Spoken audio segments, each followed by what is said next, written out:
So a lot has happened in the recent One Piece chapters, and I want to address a couple points that people have been talking about and give my thoughts on it. So the first thing I want to address is actually from chapter 1137, and this was the dialogue between Shamrock and Loki, where people assumed that Shamrock was basically saying that it didn't matter if Loki was out of his chains, he'd be defeated regardless by Gunko or potentially him and Gunko, right? Now this was all stemming off of the TCB translation, which said, "This is only because I can't move from this spot," to which Shamrock replied, "The result would be the same even if you could." Now, the controversy started because Viz, the official source, put out a different translation, to which Loki said, "I already told you I can't move." And Shamrock replies, "That doesn't change our question." Now, people were up in arms about this because in the kanji, there's not actually a mention of changing the question at all, and people thought that it was some kind of agenda from Viz to make it look better for Loki for some reason. Sandman, one of the most trusted sources for translations in the community, I'm sure you've seen me mention him on the channel before, gave his interpretation of the translation, to which he basically took the beginning part of the Viz and the bottom part of the TCB, combining them to say, "I already told you I can't move from Loki," and Shamrock replying with, "The result would be the same even if you could."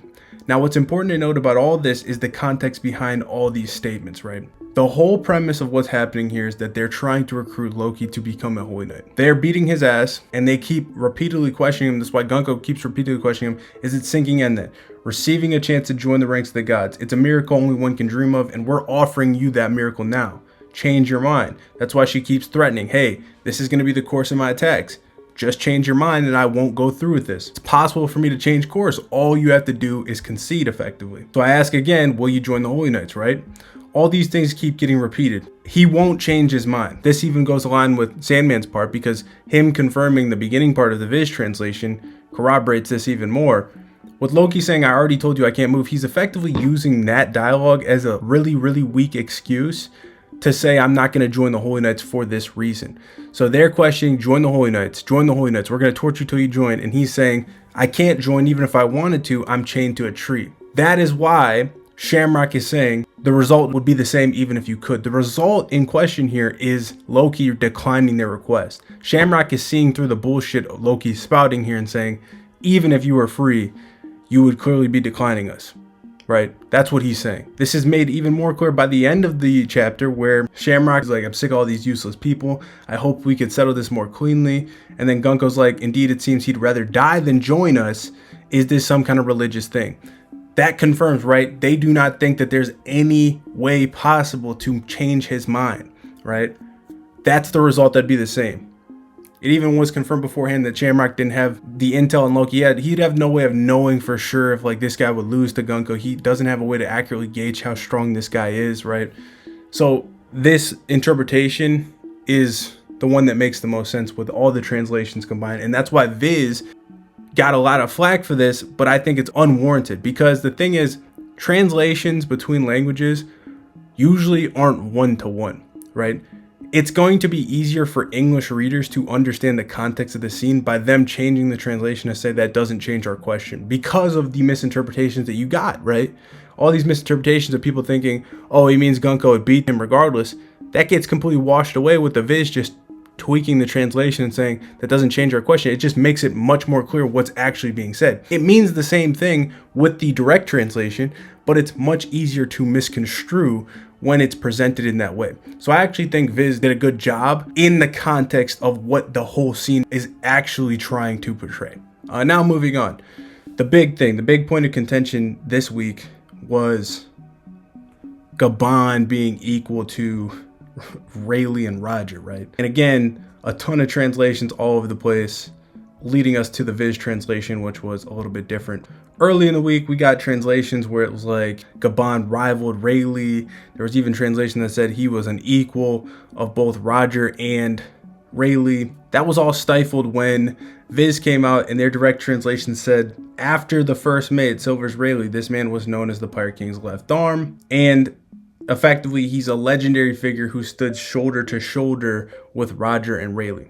Now, the important context here is that this kind of dialogue has been stated numerous times. The same exact kanji is used for Jinbei and Arlong, right? There's a vast power gap between the two of them.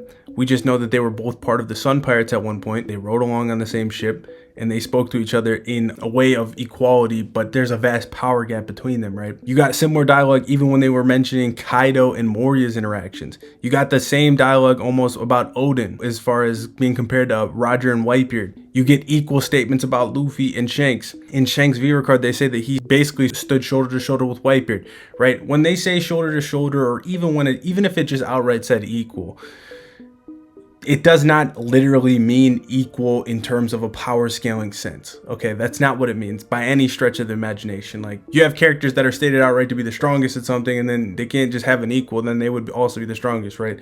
In this context, all that this means is that, as they say early in the chapter, there were two crewmates that were far stronger than the others, right? I assume that this excludes Odin because it has to, otherwise it doesn't make any sense. And that kind of actually further goes against, you know, these people's translations, because let's say it did include Odin, then you would have two translations where it says Odin stood shoulder to shoulder with Roger and Whitebeard, but then they say that Rayleigh and Gaban are stronger than all the other crew members, and they stood shoulder to shoulder with Roger too, so that wouldn't make any sense. It'd be a contradiction. So those things don't actually correlate. Now, what I'm going to say is, this is basically just saying that Gaban was worthy of being the left arm of the Pirate King. He is respected like them, right? And then there's discourse about people saying, well, you know, obviously it can't mean status because, like, Roger's the Pirate King, and, like, people didn't even know who Gaban was. Like, Usopp and all the Straw Hats had all heard the name Rayleigh, but none of them had heard the name Gaban. I don't think it has to mean status or power, right? It just means that, like, when you're talking to somebody as an equal, there's always times where, like, you can watch a movie or just read historical shit where it's like a king, right? He talks with somebody as an equal. It does not mean that he is fucking actually equal to this person. They actually even say something similar about Whitebeard when he talks with Luffy, and even Whitebeard when he talks with Buggy, right? They say that Whitebeard talked with Luffy and talked with Buggy with, like, respect. I don't know the specific thing, but I'll put it in the video. They talk with him with respect, and they almost say he's talking with him as an equal, right? In the same way, an advisor to a king that's trusted can talk to the king, give him advice, speak with him as a friend, be respected as such. That is what I get from this. That's why they highlight, like, Gaban, you know, pressing Roger about doing stupid things and, like, getting in his face, and Roger being like, hey, you got to do this. It doesn't mean that he has to be as strong as him. It just means that he's not afraid to push back and challenge, right? He's respected by Roger and Rayleigh. He's respected by them. He's seen as somebody that is, like, an equal to them in terms of, like, dependability, relevance, all the above. It's like Zoro, Sanji, Luffy, they're not all equals, but this is supposed to be the parallel, right? Luffy can have full faith in Zoro and Sanji to achieve their missions and win their fights. It doesn't mean that both of them have to be able to beat Kaido also.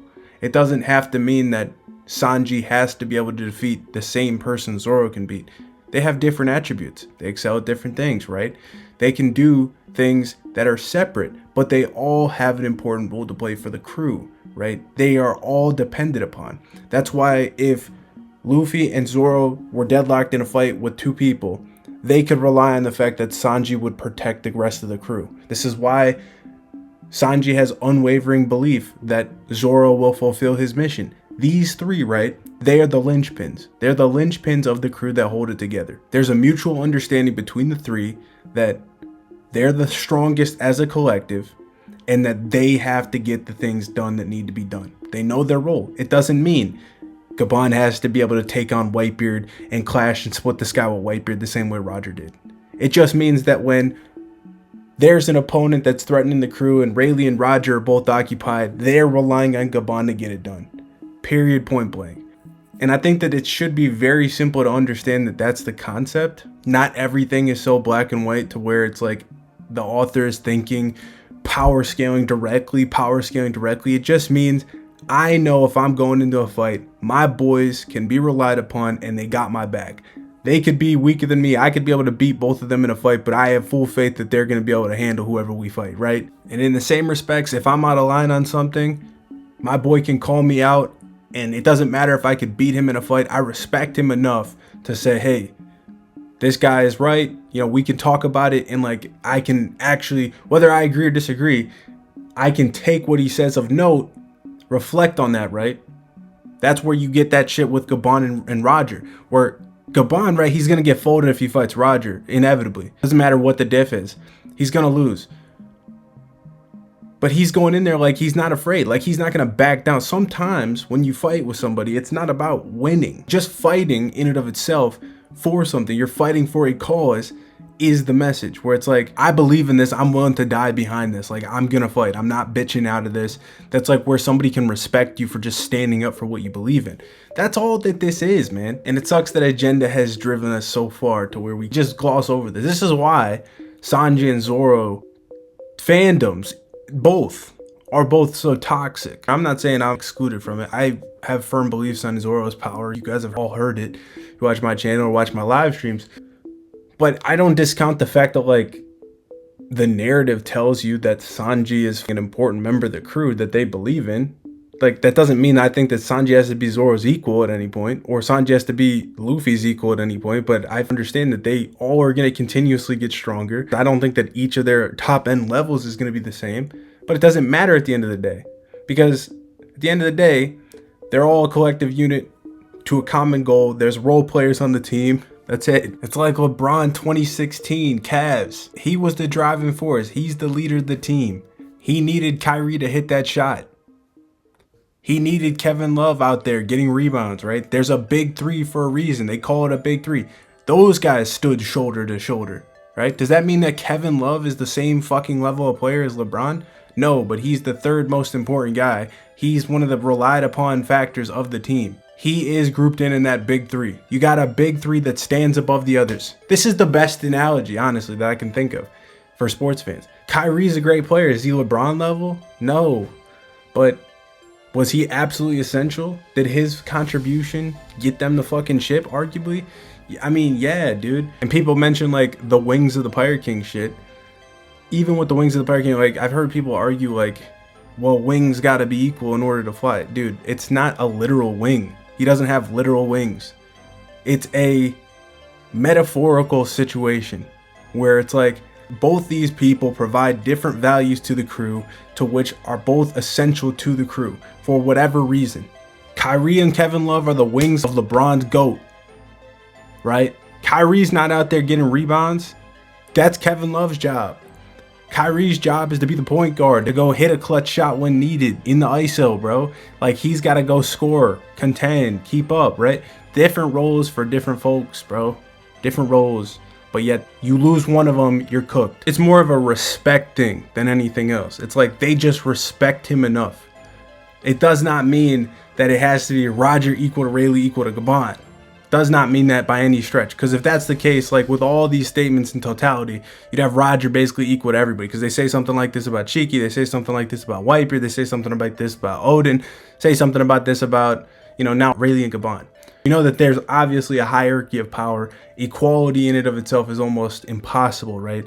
Even if they fought for 10 days like Akiji and Akane, somebody will inevitably win. So it's not supposed to be taken hyper literally like that. And you got to understand that in context of like writers and shit, they're not like thinking with a full-fledged power scaling mindset when they put shit out like this. That's why you can have statements like, oh, Dorian Broggy saying that Luffy is now an equal to red hair Shanks. Doesn't mean he's as strong as Shanks. It just means that he's now a Yonko, right?